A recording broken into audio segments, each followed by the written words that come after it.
आशा करता हूं आप सब बहुत अच्छे होंगे। मेरा नाम है सिद्धांत अग्निहोत्री। स्टडी ग्लोस पे आपका बहुत बहुत स्वागत है।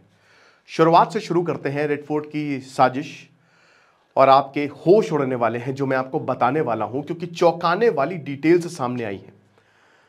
तो 19 अक्टूबर से शुरुआत होती है शोपियां के नौगांव एरिया से, जहां पे जैश ए मोहम्मद के पोस्टर्स चिपकाए गए थे। रिक्रूटमेंट के लिए आह्वान था कि आ जाओ हमारे साथ जुड़ो, मिलकर भारत को तबाह करेंगे। यह कश्मीर का रहने वाला था, इसका नाम था, यह इमाम था और इसका नाम था इरफान अहमद वाघ।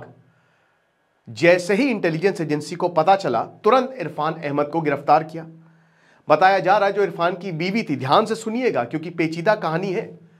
इरफान की जो बीवी थी वो डॉक्टर शाहीन के संपर्क में थी। ये वही डॉक्टर शाहीन है जिसको लखनऊ से गिरफ्तार किया गया। Highly intelligent, discipline, quite doctor, जिंदगी बचाने का काम, लेकिन यहां तो जिंदगी ली जा रही है। तो इरफान अहमद को जब गिरफ्तार किया गया, उसकी वाइफ जो है वो डॉक्टर शाहीन के संपर्क में थी, और इरफान की जो बीवी थी वो सादिया के संपर्क में थी। सादिया कौन? मसूद अजहर की बहन, और इसका पति जो कि आईसीजी 814 जो कांधार हाईजैकिंग हुई थी उसका मास्टरमाइंड ऑपरेशन सिंदूर के दौरान मार दिया गया था। इसको बदला लेना था, तो उसने रिक्रूटमेंट ड्राइव चलाई और उसने फिर डॉक्टर शाहीन से संपर्क किया। डॉक्टर शाहीन पे बाद में आएंगे, लेकिन पहली गिरफ्तारी इरफान अहमद की हुई। अब इरफान अहमद ने बताया कि हम पाकिस्तान के संपर्क में हैं और हम पाकिस्तान से बात करते हैं हाईली इनक्रिप्टेड प्लेटफॉर्म पे। एक तरीके से आप इसको पकड़ ही नहीं सकते। हाँ, इंटेलिजेंस एजेंसी ने बोला कि क्या पागल समझाए क्या है, सब कुछ हम डिकोड कर सकते हैं, ऐसा कुछ भी नहीं है जो हम डिकोड ना कर सकें। पाकिस्तान को भी यही लगा था। उसके बाद गिरफ्तारी होती है 5 नवंबर डॉक्टर आदिल राथर की। ये वैसे तो कश्मीर का है, बट यूपी के सहारनपुर से इसको गिरफ्तार किया गया। डॉक्टर आदिल राथर जो है, जब इसको श्रीनगर लाया गया, कश्मीर इंटेलिजेंस का बहुत बढ़िया हाथ था इसमें, बहुत बढ़िया उन्होंने काम किया है। बता दूं कि सबको श्रीनगर में बेस बनाया था कि जो भी गिरफ्तार होगा यहीं पे लेके आएंगे और यहीं पे पूछताछ होगी। तो श्रीनगर डॉक्टर आदिल राथर को जब पूछताछ हुई तो डॉक्टर आदिल गाना गाने लगा। डॉक्टर नहीं बोलेंगे, आतंकी आदिल जो है वो गाना गाने लगा, ठीक है। और उसके बाद उसने एक और लीड दी, और तब यह पता चला कि सुनो, हम उड़ाने वाले हैं पूरे भारत को। चिलिंग डिटेल्स, जो एक्सप्लोसिव इतने सारे 2900 किलोग्राम अमोनियम नाइट्रेट बना रहे हैं, और इसने रेकी की थी कई बार रेड फोर्ट की। डॉक्टर मुजम्मिल ने, सॉरी, फरीदाबाद में लोकेशन बताई कि फरीदाबाद में बहुत सारे एक्सप्लोसिव रखे हैं, और वो जो रेंटेड अपार्टमेंट है वो भी हमको एक इमाम नहीं दिया है, मौलवी साहब, तो वहां पे गए। और उसके बाद डॉक्टर मुजम्मिल शकील और डॉक्टर शाहीन शाहिद की यहां से लीड मिली।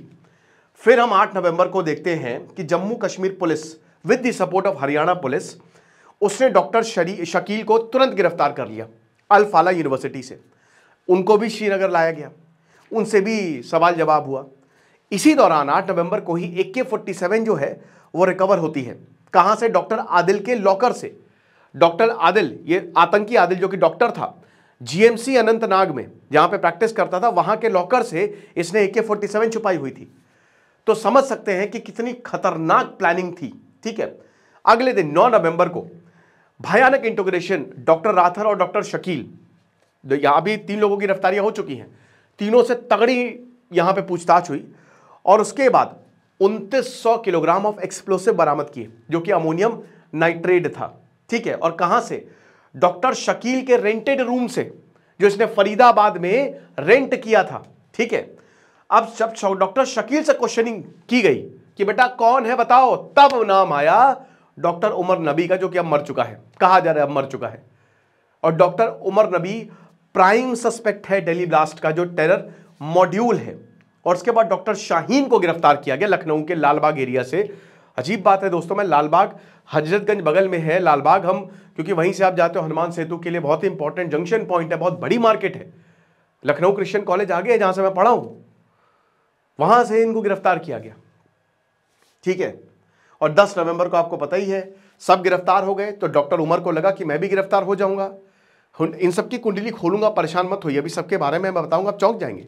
तब Hyundai i20 जो है, इसने पैनिक में, इसीलिए यहां पे सरकार कह रही कि सुसाइड अटैक नहीं था, और i20 ये ले गया, पैनिक में फट गया, जिसमें जान गई, ठीक है।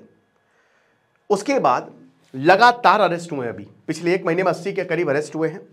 रेड फोर्ट ब्लास्ट के बाद सिक्योरिटी एजेंसी ने अपनी इन्वेस्टिगेशन को और ज़्यादा इंटेंसिफाई कर दिया। पुलवामा से 6 इंडिविजुअल, तारिक आमिर जो कि जिसने सिम दिया था, सिम कार्ड दिया था, उमर राशिद जो कि आमिर का ब्रदर है, गुलाम नबी जो कि डॉक्टर उमर के पिता हैं, डॉक्टर सज्जाद मल्ला जो कि डॉक्टर उमर का फ्रेंड है, शमीमा बेगम जो कि डॉक्टर उमर की मदर है। डीएनए टेस्टिंग के लिए डॉक्टर इनकी मदर को ले जाया गया, तो इन सबको लेके गए हैं और इनसे तगड़े तरीके से पूछताछ चल रही है। तो ये पूरी की पूरी टाइमलाइन थी कि सब कैसे हुआ। अब हम इनके ऊपर आते हैं। चलिए, ये है डॉक्टर उमर, ठीक है, डॉक्टर आदिल और ये शाहीन, डॉक्टर मतलब आतंकी, ठीक है, जिसको लखनऊ से गिरफ्तार किया गया। तो चलिए एक एक करके देखते हैं।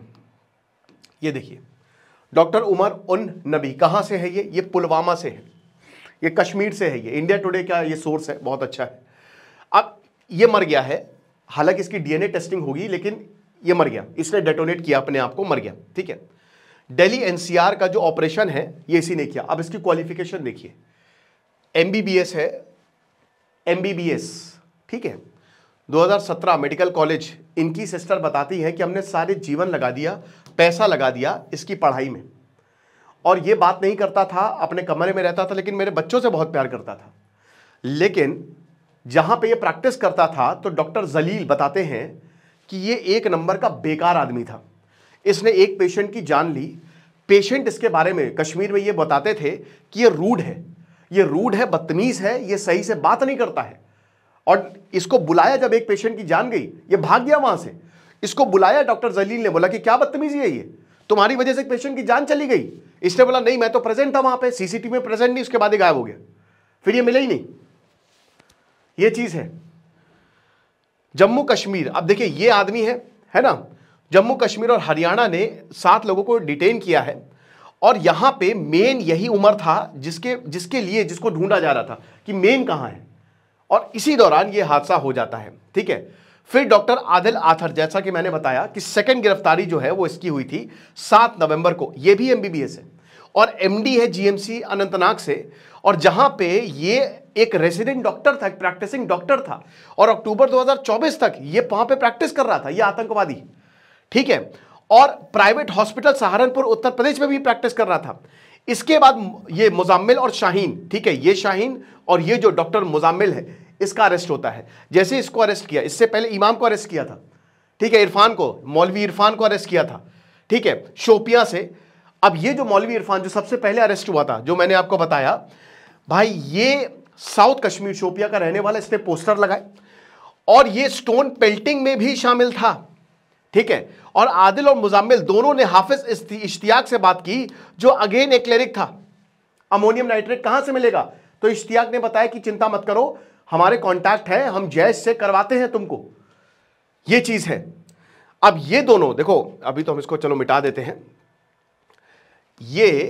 ये दोनों साथ में काम करते थे, राइट, दोनों का लिंक था। आदिल का जो इंटीग्रेशन था उससे मुजाम्मिल और शाहीन शाहिद मिली, ये दोनों। ये डॉक्टर शाहीन शाहिद, ये पता है कहां की है? लखनऊ की। अगेन स्विफ्ट कार, इसकी कार का यूज किया, जो एक्सप्लोसिव ले जाते थे ना, एक्सप्लोसिव एक जगह से दूसरी जगह पे मूव करने थे, तो इसी की कार का यूज किया। और यहां ने पुलिस ने राइफल, AK-47 मैगजीन्स, कारतूस, ये सब यहां से इसके पास से इसको गिरफ्तार कर लिया गया। और उसके भाई के डॉक्टर परवेज को भी, डॉक्टर परवेज अंसारी जो कि इसका छोटा भाई है, इसको भी गिरफ्तार कर लिया गया है। समझ रहे हो? और ये दोनों ही डॉक्टर, ये जो अल फाला हॉस्पिटल है वहां पे काम करते थे मेन। दोस्तों हमारी एआई की क्लास आज होगी, नेक्स्ट क्लास, तो अभी भी वो कोर्स ओपन है, आप अवेल कर सकते हैं, सर्टिफिकेशन कोर्स है। तो अब ये जो डॉक्टर शाहीन ये है डॉक्टर, ये प्रोफेसर थी यहीं पे लालबाग, जैसा कि मैंने बताया, ये लालबाग की रहने वाली थी, मेडिकल कॉलेज लेक्चरर थी, यूपीपीएससी निकाला था भैया, यूपीपीएससी। और डॉक्टर शाहीन सिद्दीकी, वैसे इसको बोला जाता था, इसका पूरा नाम डॉक्टर शाहीन सिद्दीकी है, क्वाइट इंटेलिजेंट, काफी दिमागदार, ठीक है, ये जो आतंकवादी थी, लेकिन चुप रहती थी। लोग सरप्राइज्ड हैं कि कैसे ये शामिल हो सकती है, हमने तो जिंदगी में नहीं सोचा था कि ये शामिल होगी इसमें। लेकिन ये लगातार जैशे मोहम्मद के संपर्क में थी। आप समझ रहे हो, ये है 0.5 फ्रंट। और मैं अब ये अपील करना चाहूँगा, मेरी दिल से अपील है, देखिए हमारे मुस्लिम भाई बहन जितने भी हैं, अभी दिवाली गई, मेरे बहुत सारे मुस्लिम दोस्त हैं जिन्होंने दिवाली में पार्ट लिया, जिन्होंने दिवाली सेलिब्रेट की। एसी जो हमारे एक बार लगाने आया था तो उन्होंने, वो भी मुस्लिम था, उन्होंने कहा कि यार आज तो सर होलिका है, हम सजाएंगे तो हमको छुट्टी दे दीजिए। मैं कह रहे बिल्कुल कोई बात नहीं। याद रखिए ये जो चीज़ें हो रही हैं इसमें अब मुस्लिमों को ये समझना पड़ेगा। चंद मुस्लिम इसमें शामिल हैं, ठीक है, लेकिन आईएसआई और पाकिस्तान की धार्मिक उन्माद फैलाने की बहुत बड़ी साजिश है। ये प्रॉपर पाकिस्तान प्लान कर रहा है कि भारत में दंगे हों हिंदू मुस्लिम के नाम पे। इसमें तो रोल सबसे बड़ा किसका? सबसे बड़ा रोल है मुस्लिमों का। आई लव मोहम्मद बहुत अच्छी बात है, लेकिन अब I hate terrorism, I hate Pakistan, आपको जुलूस निकालना पड़ेगा। याद रखिएगा भारतीय सरनेम है, चाहे हिंदू हो, चाहे मुस्लिम हो, चाहे सिख हो, ईसाई हो, भारत आपका सरनेम है। हर इंसान भारतीय है पहले। और यहां पे मैं अपील करूंगा सरकार से कि बड़े बड़े मुस्लिम लीडर्स से मीटिंग की जाए और उनको बताया जाए कि ये आपके हाथ में है, क्योंकि आपकी मुस्लिम सुनते हैं। भाई भारत वो देश है, वैष्णो देवी मेडिकल यूनिवर्सिटी 50 सीटें, चंदा आया और चंदे से एक यूनिवर्सिटी बनाएगी जिसमें 42 सीटें मुस्लिमों के लिए। समझ रहे हो? ये है सेक्युलरिज्म की मिसाल। इस पे हालांकि बवाल भी बहुत मचा, लेकिन ये है भारत। तो सबसे बड़ी चीज ये है कि जो ब्रेन वॉश किया जाता है, ठीक है, ऐसे बहुत सारे, ये तो चलिए पकड़ में आ गए, लेकिन अभी बहुत सारे ऐसे लोग होंगे जो शायद इंस्पायर हो या शायद उनका ब्रेन वॉश किया जा रहा हो। तो ये आपको समझना है, क्योंकि ये सब भारत के रहने वाले हैं। डॉक्टर शाहिद यही कि कोई पाकिस्तान से नहीं आए, ये भारत के ही रहने वाले हैं और ये वल्नरेबल हैं, इसलिए इनको ब्रेन वॉश किया जा रहा है और ये पढ़े लिखे हैं। तो ये आपके ऊपर बनता है, क्योंकि देखिए अब जिंदगी खराब, खत्म, दुनिया भर से मुस्लिम भारत आ रहे हैं, वो भारत को देख रहे हैं कि भैया भारत ही एक ऐसा देश है जो स्टेबल है। तो ये आपको समझना है और आपको अब अपने लिए खड़े होना है और बातें करनी है प्रोग्रेशन की, साइंस की, मैथमेटिक्स की, ठीक है। जो ब्लास्ट हुआ है ना उसमें बहुत सारे मुस्लिम भी मारे गए हैं, ये भी बता दूं। तो इसीलिए धार्मिक उन्माद फैलाने की ना ही कमेंट बॉक्स में ना ही कहीं पे भी कोई जरूरत नहीं है। और ये अपील रहेगी कि सबसे पहले आप भारतीय हैं, जितने भी लोग सुन रहे हैं, फर्स्ट यू आर इंडियन। बहुत सारे ऐसे लोग हैं जो काफी एंटी इंडिया प्रोपेगेंडा चलाते हैं, कुछ पॉलिटिशियंस भी एंटी इंडिया प्रोपेगेंडा चलाते हैं, पाकिस्तान का गुणगान गाते हैं, चाहे वो काफी एक्टर्स हों, चाहे नो, आप नहीं कर सकते ये, क्योंकि आप भारत में रहते हैं, ठीक है।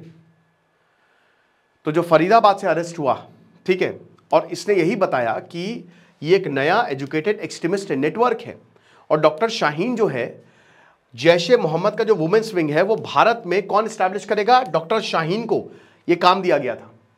समझ रहे हो? जो जमात उल मोमिनात है, जो अभी जैश ए मोहम्मद ने, जिसमें औरतों को ये जिहादी बना रहे हैं, ठीक है, ये इसका जो एक टेरर विंग है वो भारत में, इसकी एक ब्रांच है भारत में, कौन स्टैब्लिश करेगा? डॉक्टर शाहीन। और जैश ए मोहम्मद की लीडरशिप, यही जो सादिया अजहर है जो कि मैंने बताया, पर्सनली डॉक्टर शाहीन के कांटेक्ट में थी, पर्सनली ये बताती थी कि करना क्या है, ठीक है। और डॉक्टर शाहीन जो है वो ऐसे तो आम जिंदगी जी रही थी, लेकिन कॉवर्टली वो ये सारे काम कर रही थी। इनक्रिप्टेड ऑनलाइन प्लेटफॉर्म से ये मैसेजेस भेज रही थी, लोगों को रेडिकलाइज कर रही थी, रिक्रूट कर रही थी, फाइनेंशियली लॉजिस्टिकल फैसिलिटेशन दे रही थी और highly educated ideological motivated recruiter थी। ये बड़ी दिक्कत है जब ऐसे रिक्रूटर जो हैं, जो काफी ज्यादा पढ़े लिखे, काफी, जब ये लोग जिहाद फैला रहे हैं, तो आप समझ सकते हैं कि ये नेटवर्क कितना खतरनाक है। देखिए पाकिस्तान तो बर्बाद देश है, वो खत्म हो जाएगा, उसका अस्तित्व ही नहीं बचने वाला, लेकिन हमको ये सुनिश्चित करना है कि भारत में हम कोई पाकिस्तान ना बनाए, ठीक है। तो Faridabad terror module, doctor Shaheen का जो अरेस्ट है, चेन ऑफ डिटेंशन, यहाँ पे मुजम्मिल अहमद, डॉक्टर उमर नबी, इन सबको, जो अल फाला यूनिवर्सिटी, जितने भी हॉटस्पॉट है ना, सरकार को एक तो सीसीटीवी कैमरे लगाने पड़ेंगे, बहुत ही कड़ी स्क्रूटनी, मेरे ख्याल में इंटेलिजेंस एजेंसीज ये सब कर रही होंगी, बिल्कुल ये सब कर रही होंगी। और ये जो इंटर स्टेट टेरर नेटवर्क था, यही 3 लोगों ने, ये तीनों के पास ये जिम्मेदारी थी कि एग्जीक्यूट करें, और ये प्लान इनका पूरा हो गया फेल, ठीक है। तो जो ये सब मैं आपको ऑलरेडी बता ही चुका हूं, ठीक है, तो मैं दोबारा इस पे जोर नहीं डालूंगा, लेकिन जबरदस्त रेड्स हुई। UP ATS, Jammu Kashmir police, local authority ने एक के बाद एक रेड डाली, लखनऊ के लालबाग में रेड डाली तो digital devices, mobile phones, hard disk, documents, सब कुछ मिले, एवरीथिंग। इनके भाई डॉक्टर परवेज अंसारी, इनके पिताजी सैयद अहमद अंसारी, इन्होंने बोला कि हमको नहीं पता कि ये क्या कर रही थी। हो सकता है नहीं पता हो सकता है, क्योंकि ऐसे काम काफी कॉमन होते हैं, लेकिन हो सकता है पता भी हो। तो भैया गिरफ्तारी तो होगी। गेहूं के साथ घुन पिसता है, मैं बता तो रहा हूं कि पूरा परिवार बर्बाद हो जाता है, खत्म हो जाओगे। करियर बैकग्राउंड देखिए आप, 2013 में इनका करियर इतना जबरदस्त रहा, जिस यूपी पीएससी के लिए लाइनें लगती हैं वो इन्होंने क्वालिफाई किया, इसने क्वालिफाई किया, और GSVM मेडिकल कॉलेज कानपुर 2006 में इसने ज्वाइन किया। यहीं की रहने वाली है। कन्नौज सरकारी मेडिकल कॉलेज 2009-2010 तक रही, उसके बाद 2013 से गायब है, ठीक है, आई नहीं वापस, तो इसको 2021 में टर्मिनेट कर दिया गया। क्वाइट इंटेलिजेंट और डिसिप्लिन थी, तो वही बता रहे कि जब ये इसका नाम आया तो everyone was in shock. Personal life की बात करें तो जफर हयात से इसकी शादी हुई थी, डाइवोर्स हो गया था जफर हयात से भी। भाई जफर साहब ने भी कुछ ना कुछ देखा ही होगा कि कुछ समझ में नहीं आ रहा है ये क्या कर रही है, तो महाराष्ट्र से शादी हुई थी और 2015 में ही बहुत जल्द इसका डाइवोर्स हो गया था। सेपरेशन के बाद ये आ गई फरीदाबाद, जहां पे ये डॉक्टर मुजम्मिल के कांटेक्ट में आई और बाकी मॉड्यूल मेंबर से कांटेक्ट में आई। इसकी कार जो है, जो स्विफ्ट डिजायर, इसकी कार को यूज किया जाता था, इसमें राइफल हमेशा रहती थी, लाइव कार्टेजेस रहती थी और एक्सप्लोसिव मूव करने के लिए। फिर उसके बाद डॉक्टर उमर, ये मेन सस्पेक्ट है, ये मर गया है, ये मेन सस्पेक्ट है, ये कश्मीर से है। डीएनए सैंपल लिए जाएंगे, जैसा कि मैंने बताया, देख ही सकते हैं कि किस तरीके का आदमी रहा है ये।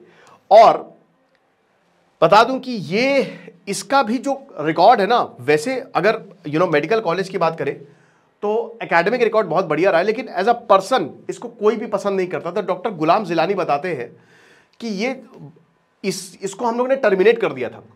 ये आया था, ये सरकारी कॉलेज जो अनंतनाग में है ना, ये यहाँ पे प्रैक्टिस करता था, हमने इसको भगा दिया था क्योंकि इसने एक पेशेंट को मार दिया था, डेथ हो गई थी। 2023 का इंसिडेंट है, उस समय ये सरकारी कॉलेज अनंतनाग में काम कर रहा था और श्रीनगर में जैसे इसने MBBS और MD की डिग्री ली तो हमने इसको जॉब दे दी। 3 साल का रेजिडेंसी प्रोग्राम था। अब ये बता रहे हैं कि ये ना सुपीरियर्स की बात मानता था, बदतमीजी करता था, पेशेंट्स भी काफ़ी कंप्लेन करते थे कि बहुत ही इनअटेंटिव था, ये किसी की बात नहीं सुनता था, ठीक है। और वही बता रहे कि इसने मार दिया था एक पेशेंट को क्योंकि अब गायब हो गया था। अब इनकी बहन बता रही हैं कि नहीं, वो तो बहुत ही अच्छा आदमी था, उसने हमको काफ़ी ज़्यादा स्ट्रगल करना पड़ा उसको पढ़ाई करने के लिए। मुझे एक बात नहीं समझ में आती यार, एक बात नहीं समझ में आती। ठीक है, मैं कह रहा हूँ कि इनकी बहन सही बोल रही होंगी, लेकिन एज अ परिवार आपकी क्या जिम्मेदारी। मेरे भाई में अगर मुझे कोई अनयूजुअल बिहेवियर दिखाई देगा ना, मैं तुरंत उससे बात करूंगा। ऐसा कैसे हो सकता है कि इतने सालों से ये चीज़ें हो रही और परिवार को पता ना हो सकता है परिवार को पता ना हो, परिवार दूर रहता है, परिवार इतने कामों में नहीं, लेकिन अजीबोगरीब बिहेवियर तो था। अब ये बता रहे कि ये हमारे बच्चों के साथ बहुत प्यार करता था और मुझे विश्वास नहीं हो रहा है, अब इसकी शादी नहीं हुई है, पिछले 2 महीने से घर नहीं आया, इसके ज़्यादा दोस्त नहीं थे, ये सिर्फ और सिर्फ स्टडी करता था, बस मुझे यही पता है। और क्रिकेट का बड़ा शौकीन था ये, और क्रिकेट में भी भाई जाहिर सी बात है पाकिस्तान को ही सपोर्ट करता होगा, ये चीज़ है। तो डॉक्टर जिलानी ने यही बताया कि जो नबी का इंटेलिजेंस है उसने और यहाँ पे जो जिस पेशेंट की जान गई उसने कंप्लेन की। तो ऐसा नहीं है भैया, यहाँ पे जो मैं वही बता रहा हूँ ना कि आप जिस एंगल से इसको देख रहे हो उसको मत देखिए, उस चश्मा उतार दीजिए। खुद भी लोग इससे खफाते कि भैया निकलो तुम यहाँ से, कश्मीर के लोग। तो सब CCTV फुटेज खंगाली गए और सबको पकड़ा गया। और उसके बाद ये डॉक्टर गायब हो गया 2023 के बाद, है ना। फिर ये डॉक्टर उमर उल नबी अल फाला स्कूल ऑफ मेडिकल साइंसेस 2023 में फरीदाबाद में इसने ज्वाइन किया और उसके बाद फिर वहां से टेरर नेटवर्क इसने चलाया। तो ये पूरी कहानी है इन तीनों की, आप देख सकते हो।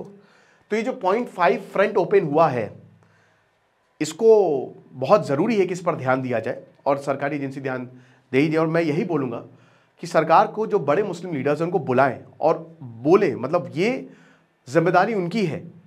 क्योंकि देखिए मैं ये देखता हूँ ना कि ये चीज़ें सही नहीं है। जो धार्मिक उन्माद फैलाने की पाकिस्तान की स्ट्रैटेजी है वो कहीं सक्सेसफुल ना हो जाए। तो ये जिम्मेदारी रहेगी मुस्लिम लीडर्स की, इमाम की, मौलवीज़ की, कि वो सही दिशा दिखाएं। जो भी अगर मान लीजिए 1-2 भी भटक रहे हैं उनको भी सही दिशा दिखाएं कि तुम गलत कर रहे हो। इस्लाम में कभी ये बात है ही नहीं कि किसी को मारो या किसी की जान लो, क्योंकि ये सब भारतीय हैं जिन्होंने ये काम किया। ये बहुत चौंकाने वाली बात है और यही ISI यही चाहता है कि वो डायरेक्ट वॉर नहीं लड़ेगा, वो ऐसे ही ऑपरेशन करेगा जिसको पैसा भी कम हो और भारत के अंदर ही प्रॉब्लम क्रिएट की जाए। आपको क्या लगता है मुझे कमेंट बॉक्स में बताइएगा। Thank you so much.